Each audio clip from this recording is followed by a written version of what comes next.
All right, happy Sunday, everybody. Well, we've got another full 15 game slate. College football was interesting, absolutely interesting, but we crushed it. 4-0, fantastic, good start.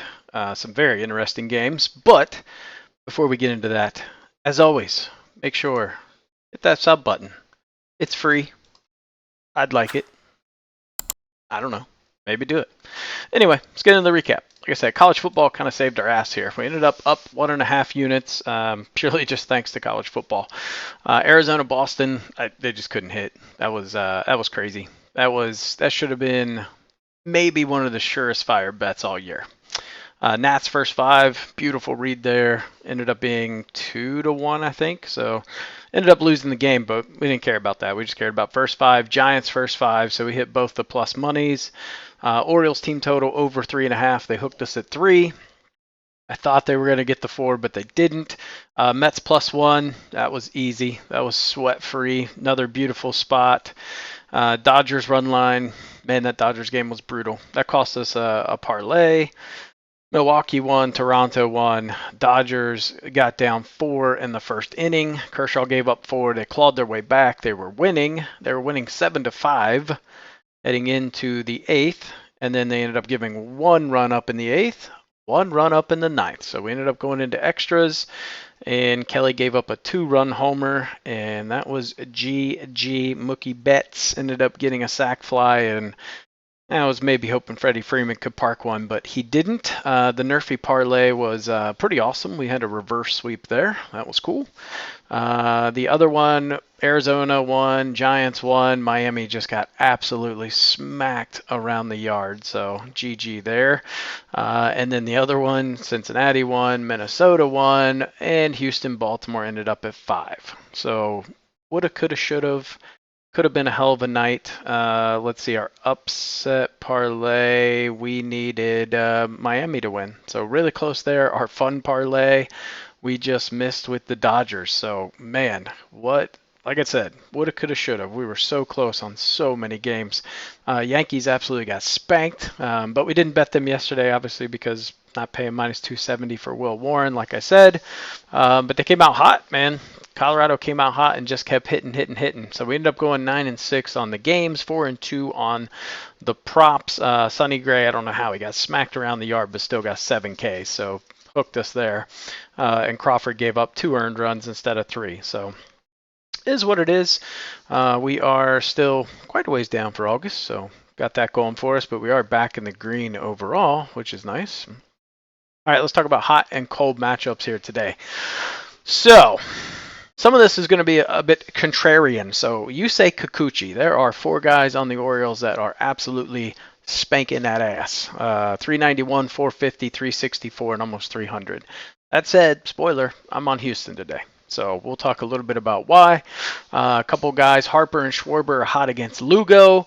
Let's see, nothing really there that we care about. Cold batter matchup. So Trey Turner and Real Muto are cold against Lugo. We got some guys on the Padres and on the Mets that are cold against each other. Now, we also have 3 guys that are very cold against Yusei Kikuchi, bottom of the order guys. So I think that is important to note. Hot pitcher matchups, Robbie Ray going up against the Mariners, 217 average against this lineup. Pretty sure any pitcher that faces Seattle has a pretty good track record, but you got Brian Wu today, so we'll talk a little bit about that matchup. Cold pitcher matchups, Kevin Gausman going up against the Angels. They're hitting 321 off of him. Phillies hitting 291 off Lugo. Mets hitting 254 off Perez, and we already talked about the Orioles hitting 294 off Kikuchi. Jump right into this beautiful Sunday slate. A lot of games I like, and I'll be honest. Historically speaking, on a Sunday when I've liked the slate, that shit ain't gone well. So take that for what you will. DJ Herr is going up against Reynaldo Lopez here in our kickoff game of the day, starting in about 3.5 hours. I like the Braves here. Obviously, Reynaldo Lopez at home has just been outstanding. There's been a few bad games, but by and large, he's been really good. Faced this team at home on June 6th, gave up 2 earned runs.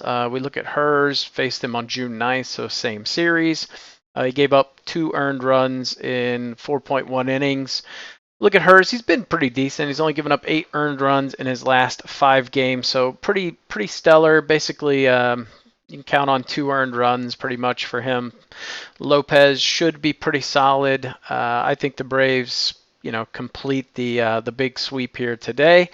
I don't see anything that really stands in their way. Pitch split wise, it's okay. Maybe the Nats get to Lopez a little bit, but got to see it first. But it is a Sunday, so that is a good reminder. Make sure you check the lineups. I would wait to put your bets in until you get confirmed lineups. You got guys that could be sitting. Weird shit happens on these getaway days, so be mindful there. All right, Yankees, Rockies. I love the Yankees to just absolutely tear the shit out of the Rockies today. Austin Gomber, been pretty good, actually.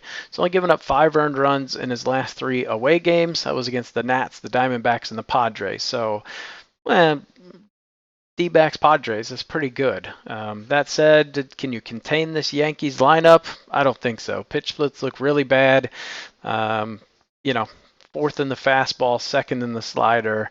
They should just shred them. Stroman concerns me. That said, he's pitched really well. His last 2 starts, he's only given up 2 earned runs, 1 home, 1 away, Detroit and Texas. So he can't really glean a whole lot into that, but Rockies are, I'd put them below both of these teams. So I think Stroman does okay today. I like runs. I think this line's probably jumped. A lot of the run lines jumped just in the last hour or so. Give me Yankees here. Love the spot. I just hate paying all that juice on them. D-backs, Red Sox. Been an interesting series, man. Basically we've got the first and second hitting teams in baseball going up against each other. Merrill Kelly, Tanner Houck. Kelly not so good in his last outing against Tampa Bay. It was in Arizona. Went 5 innings, 8 hits, 6 earned runs.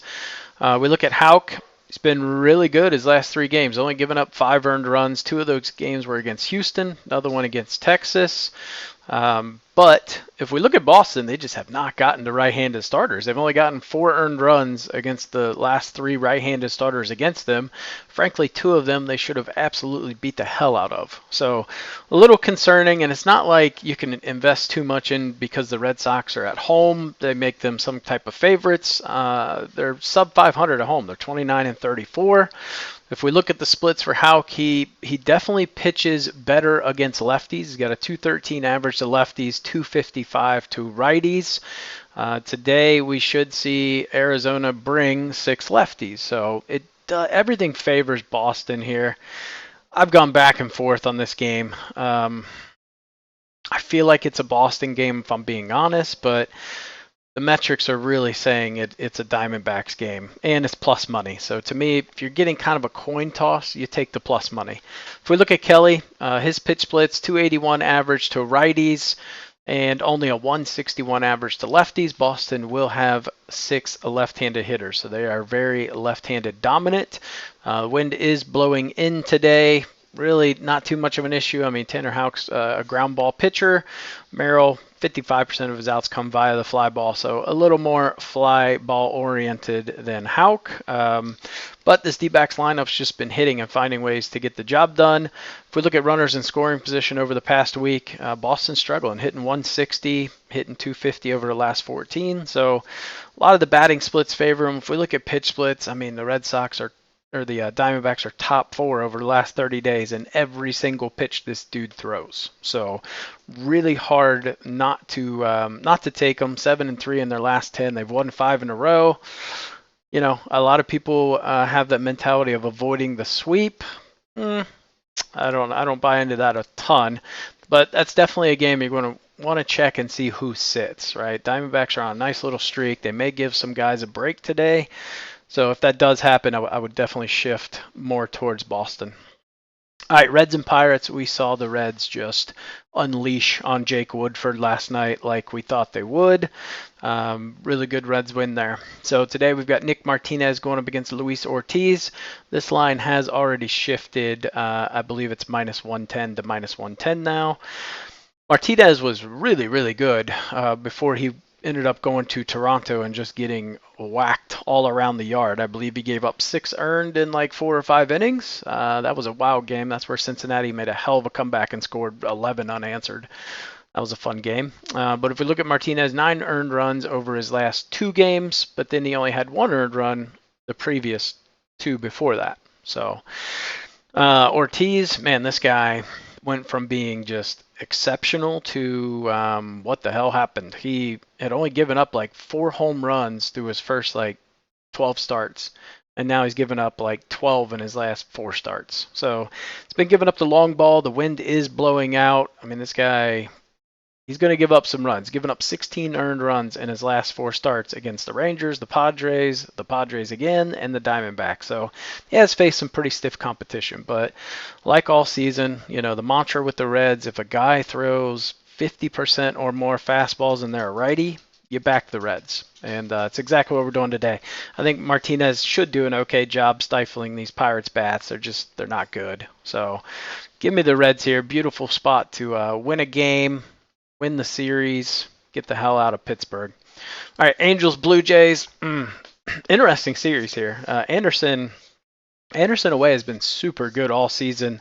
He's rocking a 2.17 away ERA. That was sub 2 until he went to Kansas City.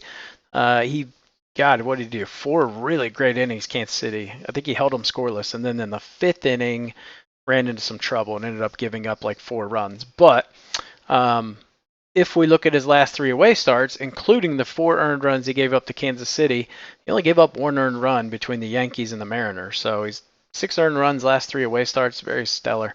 But if we look at Tyler Anderson, he did just face this Toronto lineup in Los Angeles on August 14th. They touched him up pretty good. 5.2 innings, 6 hits, 7 earned, 8 Ks. If I remember right, I want to say the Blue Jays got like 4 off of him in the top of the first. So they hit him hard and they hit him fast. That said, Gausman, he's a guy you want to play when he's away. You fade him when he's home. When he's home, he's not very good. He's got almost a 6 ERA. That said, he's pitched really well his last 2. He's only given up 4 earned runs in his last 2 home games. So a couple ways you can look at that. 1, he's going to start pitching better at home. Or 2, he's going to revert back to his norm, and we'll see some regression. That's kind of where I'm at with it. So if we look at Gausman, kind of the opposite of Anderson, he pitched really good at Los Angeles. 7 innings, 6 hits, no earned runs, 5 Ks. Getaway day, I think Anderson deals. So I'll take the Angels. I just can't pay minus 175 for Gausman at home. I just can't do it. So if I had to pick a side, I'd pick the Angels. Not really a game I plan on betting. It's definitely the bottom of the card, but there's value taking the Angels for sure. All right, Guardians, Rangers. Finally saw the Guardians put together some offense last night, which was fantastic to see. Matthew Boyd on the hill going up against Cody Bradford. If we look at Boyd, he's only pitched 1 home game. Did pretty well. 1.69 home ERA, so it's probably 2 earned runs. Gave up 3 earned runs at the Yankees and 1 against the Cubs. It's pretty much his entire season right there. So we've got a small sample size. But historically, not a bad pitcher. I mean, this guy's a 3.4 ERA kind of guy, most likely. If we look at the Rangers, they've struggled against lefties. They've only gotten 4 earned runs against the last 3 left-handed starters. But it's not like the Guardians are a ton better. They've gotten 6 earned runs off the last 3 left-handed starters. So we've got the wind blowing in. Both of these pitchers are damn near identical in terms of their fly ball out percentages. Bradford doesn't throw hard. He's like a 90, 91 mile an hour guy. He's a finesse guy. So I think that aids the Guardians. They typically don't crush fastballs too well, but you slow it down for them, they're pretty decent. So that said, we got to see the Guardians hit. They were quite a good left-handed hitting team earlier in the season. So I would throw my money behind the Guardians, just the better team at the end of the day. They still have a great home record. They've won 1 in a row. If they win that, this is 2 in a row. So give me Cleveland, just the better team at the end of the day. All right, Cubs at the Marlins. Goddamn Marlins. The fish find a way to screw us every single time. Adam Oller, I mean, this week he's got 1 start behind his belt. He didn't give up a lot of hits, but he walked a lot of people. 5 earned runs in 4.2 innings. Just doesn't have good stuff, though. This guy doesn't throw hard. He doesn't really have a ton of run on his breaking pitches. It's just very, very flat stuff. So I like the Cubs to absolutely smack him around. Javier Assad has not been ass. He's only given up 5 earned runs in his last 4 games. He's been pretty stellar. So that said, the Fish on getaway day, they're a different team. They always are, but I can't trust this pitcher. He is not good, and their bullpen is horrendous. So give me the Cubbies and just hope that the Marlins don't screw us again. All right, Twins at the Cardinals. Twins got a nice little victory last night. Zebby Matthews going up against Eric Fetty. Fetty on the road, not great. 4.5 ERA.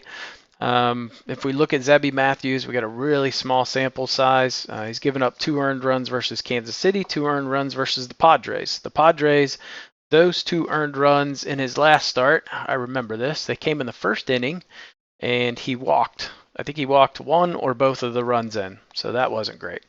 But if we look at Fetty, 11 earned runs in his last 3 away starts against the Reds, the Cubs, and the Rangers. Twins are hitting right-handed pitching real well. They're averaging 4.75 runs against the last 8 right-handed starters. So they've torched a couple of guys for like 6, 7, 8 runs. There's only a couple in there that were like 1 or 2. So Fetty, he's not a lights-out pitcher, man. This guy is not good. So he's a nice little Cinderella story at the beginning of the year. He's really came back to earth. So Twins, better team. I like him get the job done here. But again, Sunday, really, this is one you definitely want to check lineups on. All right. Phillies at the Royals. We saw the Phillies come unglued last night. The offense showed up. So Colby Allard, Seth Lugo. Lugo hasn't been the Lugo that was the Cy Young winner. That said, he had a really good last start, which we predicted. It was also the Angels. So I don't read too much into that. 13 earned runs over his last 3 games against the Angels, Twins, and the Red Sox. Anytime this guy faces a top 10 lineup, has not gone too well for him. So I expect lots of runs in this game. I do love the over 9.5. If we look at Allard, he's not lights out. That said, he's pitched really well. I mean, he doesn't have anything overpowering whatsoever. We can tell that with his 16% K rate. But his last start was August 8th, and 1 earned run at Arizona. And then August 3rd before that, 1 earned run at Seattle. So he's had 2 away starts where he's pitched pretty well. So I like the Phillies today at plus money. Pitch splits don't look great, but it's really just a fade of Lugo. Like I said, he faces top 10 offenses, and it does not pan out well for him. Like I said, if you don't want to take either team, I do like the over. Maybe play an alt line of 9 instead of 9.5. All right, Tigers, White Sox. Tigers, I mean, I just don't want anything to do with this series.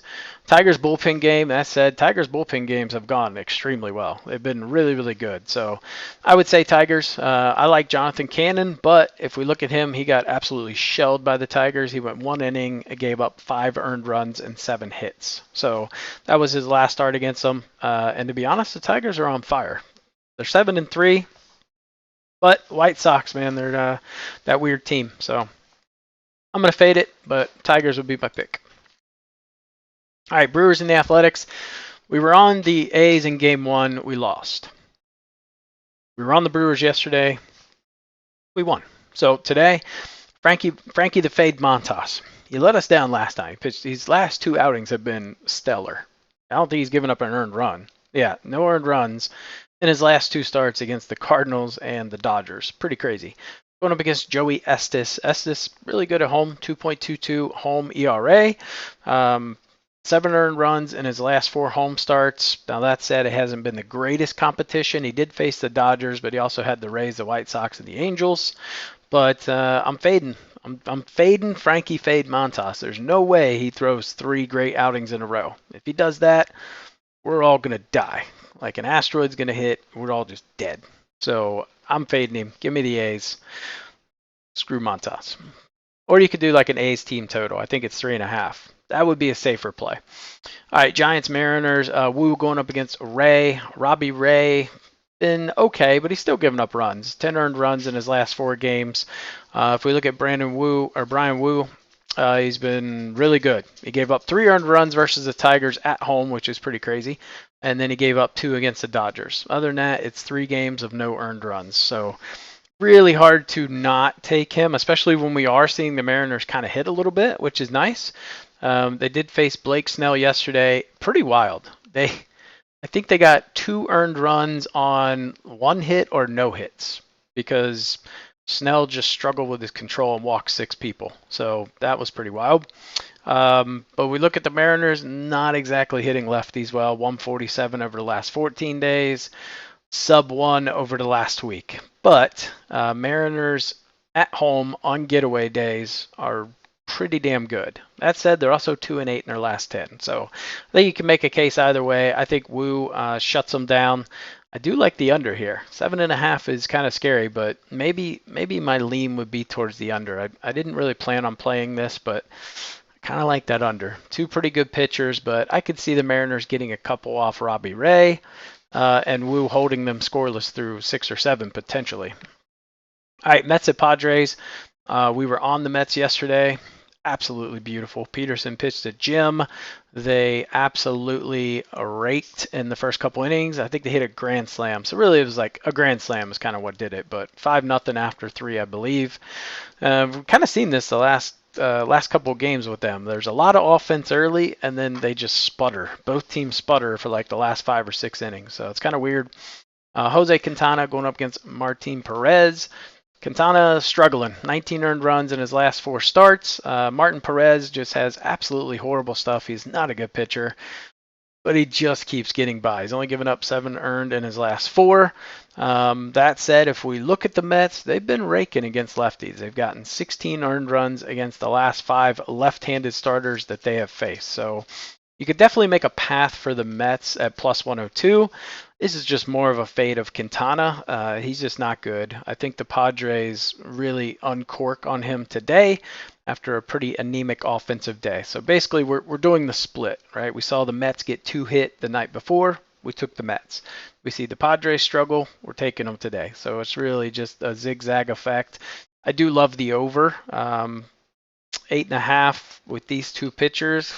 Very, very doable. Again, maybe that's an alt line of 8 just so you can bring in some hook potential. All right, Dodgers Rays. It's a bullpen day for the Rays. Crazy game where the Rays just end up scoring a ton of runs yesterday. Do I think the Rays can score 9 runs today? Hell no. So if you're getting in a slugfest with the Dodgers, you're most likely going to lose. Dodgers have been absolutely raking. Give me the Dodgers. Love the run line. There's no way the Rays beat them 2 games in a row. All right, Astros, and actually another point to this game. Let me go a little deeper. So if we look at what has been killing the Dodgers, it's been more the starters have been okay, and they've been able to get to each of the bullpen pitchers. So now you have a straight bullpen day on a bullpen that's fairly taxed. I just don't think it's going to go well. So a little more insight there. All right, last game on the card. Sunday night baseball game, Astros at the Orioles. Kikuchi going up against Dean Kramer. I'm not a huge Kramer fan at home. He loves to give up the long ball at home, and we have the wind blowing out. Now, that said, done pretty well his last 3 home starts. Only giving up 4 earned runs to the Nats, the Padres, and the Yankees. The wind was blowing in all 3 of those games. Makes a big difference. Kikuchi, absolutely been on fire since he got traded from Toronto to Houston. It's like a totally different pitcher. It's only given up 6 earned runs in 4 games with Houston. Now, there's been a lot of success with the Orioles players. We talked about the hot and cold pitcher matchup. However, he's faced this team 2 times when he was on the Blue Jays. 10 innings pitched, 2 earned runs, 15 Ks. He's absolutely torched them. I think his strikeout line's 6.5 today. I do like the over. I didn't put it on there, but it is a pretty nice little plus money play to look at. So yeah, pitch splits for Kikuchi don't look great. That said, the Orioles offense, a little suspect. Do I think Houston gets shut out by Dean Kramer? No. So give me Astros. I love long balls tonight. All right, best bets today. Give me the Braves, first 5 -0.5. We're trusting Lopez can do his job, maybe give up 1, and the Braves should get a couple off hers.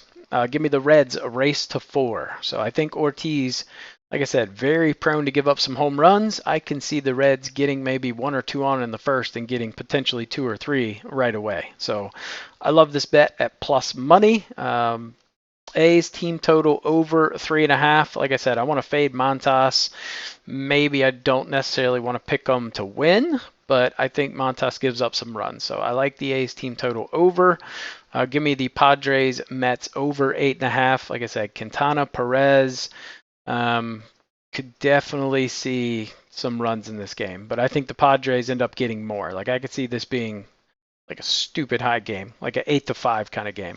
And then give me the Dodgers run line. Like I said, Dodgers have been getting to the Blue Jays bullpen or the Rays bullpen. Bullpen's a little taxed, so I love the Dodgers to come unglued. But again, you want to make sure that they're starting everybody. I could see them resting some guys today for sure. All right, parlays I like today. I know it's Sunday. We said we weren't going to do parlays. There's just a couple I like here. Cubs, Dodgers, and the Braves. My only fear is Marlins on getaway day, but man, Adam Aller not good. So I like that at plus 268. It's not a great parlay, right? We're giving a ton of juice. Maybe throw the Yankees in there if you want to sweeten it up a bit. And then I've got the Guardians, the Twins, and the Padres team total over 2.5. If the Padres can't get over 2.5 runs, like what the fuck? So I like that one a lot at plus 317. And then give me the Astros, the Padres, and the Yankees at plus 363. All right, fun parlay. We went a little crazy, but I like all these games. So Yankees, Cleveland, Cubs, Padres, Dodgers, Houston. Maybe take out the Padres. I didn't realize I had the Padres on so much. Might not be the best decision there, but maybe take that one out. And then upset parlay today: Diamondbacks, Reds, Phillies, and the A's at plus 1701.